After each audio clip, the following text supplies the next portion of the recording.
Hello बच्चों, कैसे हैं आप लोग। अब हम अपना नया टॉपिक शुरू करने वाले हैं, आइसोमर्स। तो सबसे पहले आइसोमर्स क्या होते हैं। Isomers are those compounds which have similar formula but different structures as well as chemical and physical properties, है ना। तो इसको हम डिफाइन कर देते हैं। Isomers are those compounds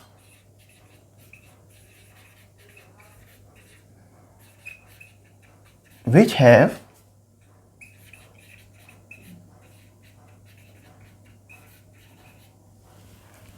similar formula but different chemical structure.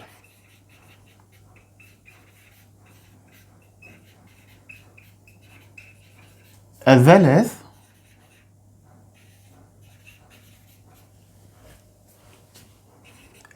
as physical and chemical properties. ठीक है। तो आइसोमर्स उनको कहा जाता है जिनका फार्मूला आइडेंटिकल हो लेकिन उनके स्ट्रक्चर्स डिफरेंट बनते हों और उनकी फिजिकल प्रॉपर्टीज भी डिफरेंट होती हो, है ना। जैसे हम एक एग्जांपल लेंगे यहाँ पे हम एग्जाम्पल लेंगे, जैसे मीथेन है। अब यहाँ पर जो आइसोमर्स हम लेंगे वो बेसिकली हाइड्रोकार्बन से हम लेंगे, ठीक है, हाइड्रोकार्बन्स, है ना। तो हाइड्रोकार्बन से अगर आप लेंगे तो हाइड्रोकार्बन से क्या करेंगे आप, हाइड्रोकार्बन कौन है, जो कार्बन और हाइड्रोजन से मिलकर बनते हैं, है ना। तो हाइड्रोकार्बन से जो है, हाइड्रोकार्बन से जब आप लेंगे आइसोमर्स, ठीक है, तो यहाँ पर हाइड्रोकार्बन कौन है, जो कार्बन और हाइड्रोजन से मिलके बनते हैं। तो यहाँ पे हम ये कार्बन एंड कंपाउंड से हम यहाँ पर ये डिस्कस करेंगे। तो इसमें जो हाइड्रोकार्बन उनको कहा जाता है जो कार्बन और हाइड्रोजन से बने होते हैं। जैसे मीथेन, तो मीथेन के स्ट्रक्चर में और कोई स्ट्रक्चर पॉसिबल नहीं है, एक ही स्ट्रक्चर बनता है। ईथेन में भी कोई स्ट्रक्चर पॉसिबल नहीं है, ठीक है, तो ये भी एक ही स्ट्रक्चर बनता है। और अगर हम बात करेंगे propane, CH3 CH2 CH3 propane, तो यहाँ भी कोई आइसोमर पॉसिबल नहीं है, ठीक है। तो मीथेन, ईथेन, प्रोपेन कोई आइसोमर शो नहीं करते, आइसोमेरिज्म शो नहीं करते हैं, ठीक है। तो इनका स्ट्रक्चर चेंज नहीं हो सकता, केमिकल स्ट्रक्चर सेम रहेगा। और अगर हम इसका कंडेंस फार्मूला देखते हैं तो इसका कंडेंस फार्मूला C2H6 होता है, इसका कंडेंस फार्मूला C3H8 होता है, ठीक है। ये पॉइंट आपका क्लियर है।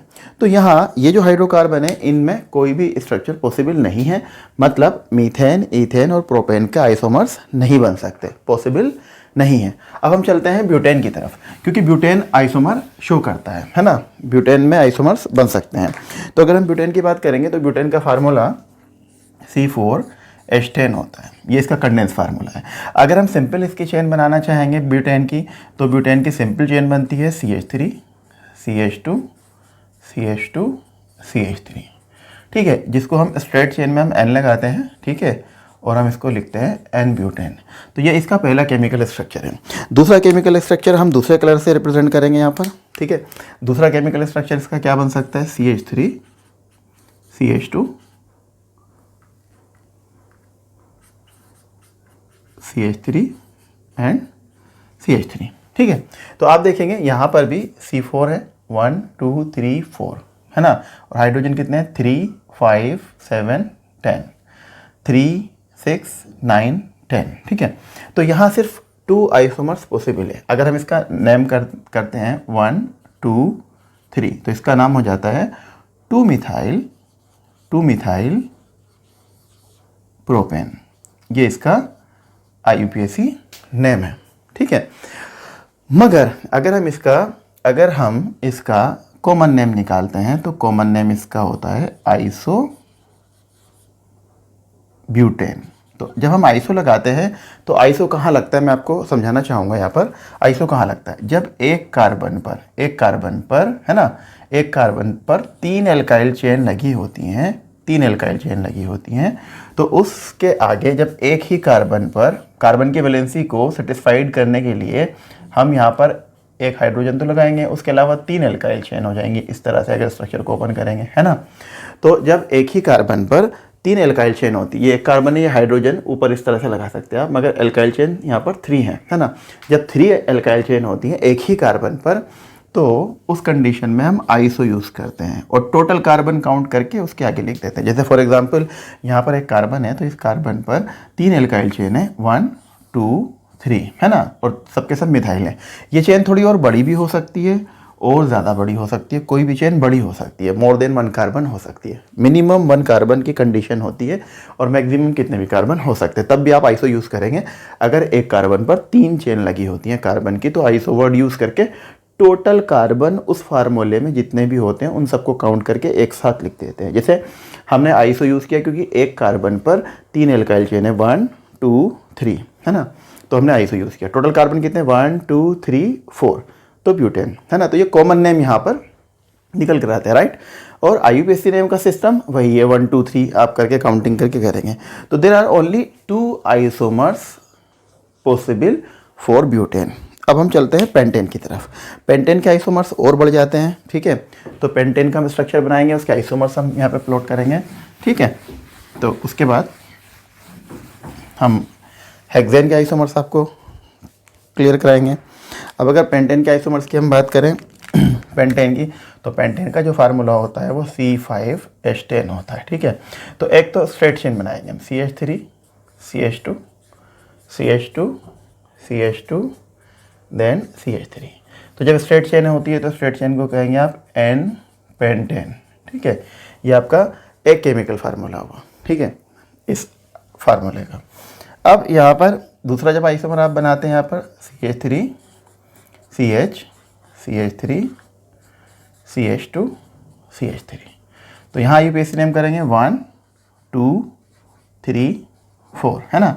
तो एक तो इसका IUPAC नेम क्या होता है, 2 नंबर पर मिथाइल ग्रुप यहाँ पर जिसको नंबर नहीं मिला है ना, तो 2 मिथाइल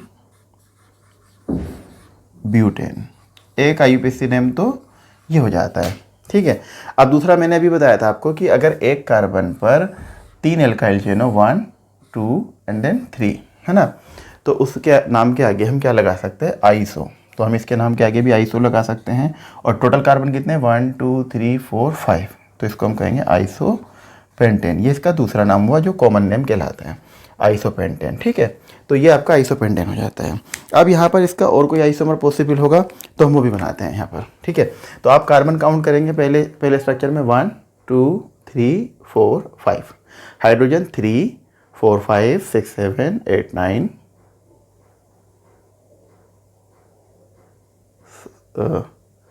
12, है ना। तो 1 2 3 4 5, तो यहाँ पर हाइड्रोजन जो रखेंगे हम वो 12 यहाँ पर यूज़ करेंगे, ठीक है। C5H12 होता है एक्चुअल में, तो वो गलत हमने यहाँ पे नोट कर दिया था, कोई दिक्कत नहीं है।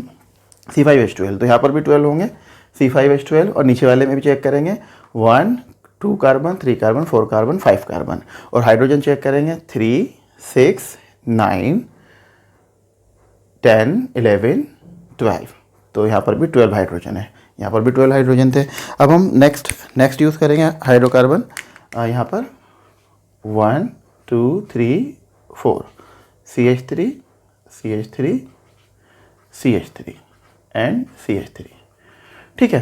तो यहाँ अगर IUPAC नेम करेंगे तो लॉन्गेस्ट चेन क्या बनेगी, 1 2 3 1 2 3, किसी भी साइड से आप काउंटिंग करेंगे लॉन्गेस्ट चेन यहाँ पर क्या होगी, 3 ही बन सकती है, ठीक है। तो यहाँ पर लॉन्गेस्ट चेन 1 2 3, तो यहाँ पर 2 नंबर पर मिथाइल ऊपर है और 2 नंबर पर ही मिथाइल नीचे है, तो 2 बार मिथाइल ग्रुप आता है, तो 2,2 डाई मिथाइल प्रोपेन, ये इसका IUPAC नेम होता है। अब क्या होता है कि जब एक कार्बन पर 4 एल्काइल चेन इस तरह से लगी होती है, 4 एल्काइल चेन यहाँ पर लगी होती हैं, जैसे यहाँ पर हमने लगाई हैं, तो इसमें क्या होता है कि हम यहाँ पर नियो लगाकर, कॉमन नेम एक बनता है, नियो लगाकर टोटल कार्बन काउंट करके लिख देते हैं। तो अगर हम यहाँ देखें तो यहाँ एक कार्बन पर एक एल्काइल चेन यहाँ है, दूसरी यहाँ है, थर्ड एंड देन फोर्थ, ठीक है। तो हम यहाँ पर 20 का कॉमन नेम जब बनाएंगे तो यहाँ पर नियो लगा करके हम इसको, क्योंकि 5 कार्बन थे तो यहाँ पर नियो पेंटेन। तो अब आप स्ट्रक्चर को देखेंगे यहाँ पर C5H12। तो यहाँ पर भी देखिए 5 कार्बन है और 12 हाइड्रोजन है। तो इन तीनों स्ट्रक्चर का फार्मूला C5H12 है, जिसे हम एन पेंटेन भी कहते हैं। ठीक है, तो यहाँ जो आइसोमर पॉसिबल हैं एन पेंटेन के, वो कितने पॉसिबल हुए यहाँ पर जो पॉसिबल स्ट्रक्चर है आइसोपेंटेन के कितने हैं यहाँ पर 3 पॉसिबल आइसोमर्स यहाँ पर हो सकते हैं। इसके अलावा कोई और आइसोमर्स यहाँ पर नहीं बन सकता। ठीक है, तो नेक्स्ट हम चलेंगे हेक्सेन की तरफ। तो हेक्सेन के आइसोमर्स जो होंगे इसी तरह। तो बेटा अब हम चलते हैं यहाँ पर हेक्सेन के आइसोमर की तरफ। ठीक है, हेक्सेन का आइसोमर कैसे बनता है हम यहाँ पर डिस्कस करेंगे हेक्सेन के आइसोमर के बारे में। और हेक्सेन के जो टोटल आइसोमर्स बनते हैं वो 5 आइसोमर्स बनते हैं। जो पॉसिबल आइसोमर्स होते हैं हेक्सेन के वो 5 आइसोमर्स होते हैं। ठीक है, तो हेक्सेन तो C6H14, ठीक है, इसको हम कहते हैं हेक्सेन। तो ये तो इसका कंडेंस फार्मूला हुआ हेक्सेन का। अब यहाँ पर सबसे पहले हम इसका ओपन एक सिंपल स्ट्रक्चर बनाते हैं। CH3 CH2 CH2 CH2 CH2 and then CH3 1 2 3 4 5 6। ठीक है, तो यहाँ पर आप स्ट्रेट चेन को क्या कहेंगे एन हेक्सेन। ये आपकी स्ट्रेट चेन है जिसे आप कहेंगे एन हेक्सेन। अब यहाँ पे हमें पॉसिबिलिटी देखनी होगी आइसोमर्स की। ठीक है, तो अब सेकंड जो आइसोमर होगा यहाँ पर, अब आप यहाँ चेक करेंगे 6 कार्बन है और टोटल हाइड्रोजन कितने होने चाहिए 14 हाइड्रोजन मिलेंगे आपको यहाँ पर। सेकंड हम बनाएंगे CH3 CH, नीचे CH3 लगा देंगे, CH2 CH2 CH3। नंबरिंग किधर से करेंगे यहाँ से 1 2 3 4 5 1 2 3 4 5। तो आप यहाँ से भी नंबर 1 स्टार्ट कर सकते हैं, यहाँ से भी। यहाँ से क्यों करेंगे, राइट साइड से क्यों नहीं करेंगे, क्योंकि अगर हम राइट साइड से करेंगे 1 2 3 4 5 तो यहाँ पर जो है ये 4 नंबर पे आपको बचेगा। और यहाँ पर अगर आप नंबरिंग इधर से करेंगे 1 2 3 4 5 तो आपको नंबरिंग ऐसे साइड से करनी चाहिए जहाँ पर कोई भी चेन जिसको नंबर नहीं मिल रहा हो तो उसे कम से कम नंबर मिल जाए, है ना, डायरेक्ट जिसको नंबर नहीं मिल रहा होता है। तो यहाँ पर 2 नंबर पर आप देखेंगे तो 2 मिथाइल और टोटल कार्बन कितने हैं 5, तो इसे कहेंगे हम पेंटेन। अच्छा, आइसो भी कह सकते हैं हम। तो अगर आइसो कहेंगे आप, ये तो IUPAC नेम हुआ, तो आइसो कहेंगे और टोटल कार्बन कितने हैं, क्योंकि 6 है तो सीधे सीधे आप हेक्सेन कह सकते हैं, आइसो हेक्सेन। ठीक है, तो ये आपका दूसरा आइसोमर पॉसिबल हुआ यहाँ पर। ठीक है, अब इस तरह से अब जो थर्ड आइसोमर होगा यहाँ पर क्या बनेगा, थर्ड आइसोमर जो यहाँ पर बनेगा वो इस तरह से हम बनाएंगे यहाँ पर। ठीक है, third isomer CH3 CH single bond CH CH3। ठीक है, CH3 सिंगल बॉन्ड CH3। अब आप काउंट करिए 6 कार्बन होंगे टोटल और टोटल हाइड्रोजन यहाँ पर 14 अवेलेबल है। आप काउंट करेंगे, नंबरिंग करेंगे 1 2 3 4। तो आप देखेंगे 2 नंबर पर एक मिथाइल ग्रुप है और एक 3 नंबर पर एक मिथाइल ग्रुप है। तो क्या हो जाएगा 2,3, 2 ग्रुप बचे यहाँ पर, इसको हम कहेंगे डाईमिथाइल ब्यूटेन। 2,3 dimethyl butane. इसमें आइसो यूज़ नहीं हो सकता क्योंकि यहाँ आइसो तब यूज़ करते जब एक ही कार्बन पे 3 चेन लगी हो। यहाँ पर 2 अलग अलग कार्बन पर चेन लगी हुई है, इसलिए आइसो यूज़ नहीं हो सकता है। ठीक है, तो ये आपका थर्ड आइसोमर हुआ। अब हम फोर्थ आइसोमर की तरफ चलते हैं। फोर्थ आइसोमर क्या हो सकता है, CH3 CH CH CH2 CH3। तो यहाँ पर आप CH3 लगाएंगे 1 2 3 4 5। ठीक है, तो यहाँ पर जब आप IUPAC करेंगे तो यहाँ IUPAC नेम बनता है 3 मिथाइल पेंटेन। ठीक है, 3 मिथाइल पेंटेन, और इसको भी आप आइसो हेक्सेन कह सकते हैं क्योंकि यहाँ पर एक ही नेम यहाँ पर मिलता है। तो आइसो जो है ये कॉमन नेम है, ये IUPAC नेम नहीं है। तो जब तक स्ट्रक्चर अगर डिफरेंट होता है तो IUPAC नेम डिफरेंट आता है। आप देखेंगे पहले एन हेक्सेन, सेकेंड नंबर पे 2 methyl pentane, third 2,3 dimethyl butane, fourth 3 methyl pentane. Iso hexane इन दोनों को कहा जा सकता है, मगर क्योंकि IUPAC नेम डिफरेंट होता है तो स्ट्रक्चर डिफरेंट होने की वजह से ही IUPAC नेम डिफरेंट आ सकता है। ठीक है, अब हम आ जाते हैं नेक्स्ट पे। नेक्स्ट क्या होगा हमारा, नेक्स्ट हमारा IUPAC नेम जो होगा यहाँ पर CH3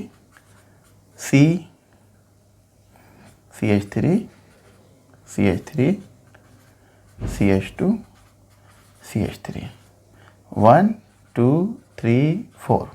तो यहाँ 2 नंबर पर मिथाइल ऊपर भी और 2 नंबर पर ही मिथाइल नीचे है, तो क्या हो जाएगा 2,2 डाई मिथाइल ब्यूटेन। ठीक है, क्योंकि टोटल कार्बन 4 है ना। और आपको हमने बताया था जब एक ही कार्बन पे 4 कार्बन की चेन आ जाती हैं, 1 2 3 4, ये बीच वाले कार्बन पे अटैच हैं, तो उसके आगे हम क्या करते हैं, नियो लगाकर टोटल कार्बन काउंट कर देते हैं।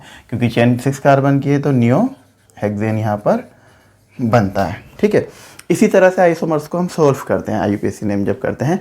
ये आपके 10th के सिलेबस का पार्ट है जो आपको हमने बताया। उसके अलावा अगर आप और कोई IUPAC नेम करना चाहते हैं जैसे हेप्टेन, तो हम उसका हेप्टेन का सिंपली आपको बता देते हैं। यहाँ पर जो है टोटल 9 आइसोमर्स हेप्टेन के बनते हैं। ये आपके सिलेबस में अक्सर जो है पूछ लिया जाता है, तो उसमें क्वेश्चन क्या आता है कि कितने आइसोमर्स पॉसिबल हैं, तो उसके 9 आइसोमर्स पॉसिबल हैं।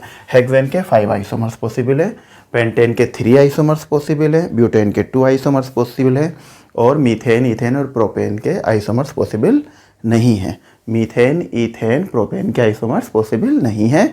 ब्यूटेन के 2 आइसोमर्स पॉसिबल हैं, पेंटेन के 3 आइसोमर्स पॉसिबल हैं, हेक्सेन के 5 आइसोमर्स पॉसिबल हैं, और लास्ट में हेप्टेन के 9 आइसोमर्स पॉसिबल है। तो ये आपके सिलेबस का पार्ट नहीं है, ये आपको 10th स्टैंडर्ड के लिए नहीं होता है। फिर भी हमने एक एक्स्ट्रा बताया ताकि आपको कभी एग्ज़ाम में आने से कभी कभी पूछ लिया जाता है, तो आपको एग्ज़ाम में आने से आप इसको एक्सप्लेन कर सकते हैं। Thank you. आइसोमर्स का पार्ट आपका कंप्लीट हुआ। दूसरे पार्ट के लिए हम रिएक्शन वाले पार्ट को आपको कराएंगे। Thank you very much.